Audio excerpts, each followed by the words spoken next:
Hello everyone, my name is Will Reed and I'm a Public Engagement Coordinator for the Commonwealth War Graves Commission. Now the Commission cares for over 1.7 million casualties that fought during both World Wars that are commemorated and buried in over 23,000 different sites across the world. Today I'm standing with the team on the top of the South Downs, and we're just on the outskirts of Brighton, and we're here to focus on, as part of South Asian Heritage Month, the Indian casualties from undivided India that are commemorated up here. So now I'm standing beside the Chatri Memorial. This memorial lies just adjacent to the Patcham Downs Memorial, but this memorial is ever so slightly different. First and foremost, we don't actually care for this memorial. And secondly, this memorial is in memory, has been built in memory of all of the Indian soldiers from undivided India that served during the First World War, and of course includes those 53 that are commemorated just across the way.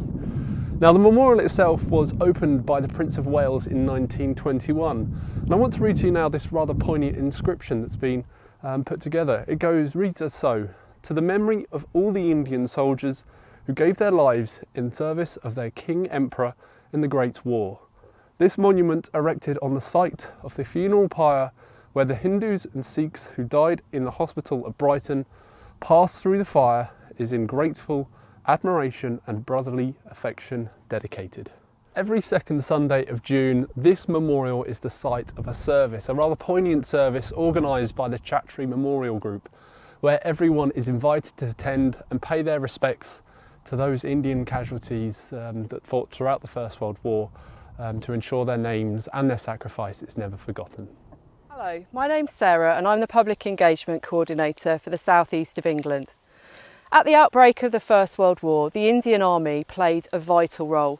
Indeed, by the end of 1914, they made up a third of the British Expeditionary Force. Of course, many of these soldiers were injured and they needed somewhere to be treated. Brighton was chosen as one of the main locations to set up hospital care for these Indian soldiers, and 3 locations were donated by the local authorities: the Brighton Pavilion Estate, the York Place School and the former workhouse, which became the Kitchener Hospital up on the hill, which is now the Brighton Royal General Hospital. The first Indian patients were treated in Brighton in December 1914, and over the following year around 2,300 soldiers passed through Brighton hospitals. The Indian Army was redeployed from the Western Front out to the Middle East at the end of 1915, and the hospitals that had been used by them were slowly closed down at this time. In total, 74 of those Indian casualties died whilst in hospital in Brighton and were treated according to their faith. 21 of those casualties are commemorated by us at Brookwood Military Cemetery in Surrey. The Hindu and Sikh casualties were cremated up on this beautiful spot here on the South Downs. Their bodies were brought up here, cremated on open air pyres with a full religious ceremony, and then their ashes were scattered out at sea. The majority of these casualties had already been commemorated, most of them on the Nerf Chappelle Memorial to the Missing in France. However, in 2009, the Commission decided that given that these soldiers weren't technically missing, that they should be commemorated on the spot where they were cremated.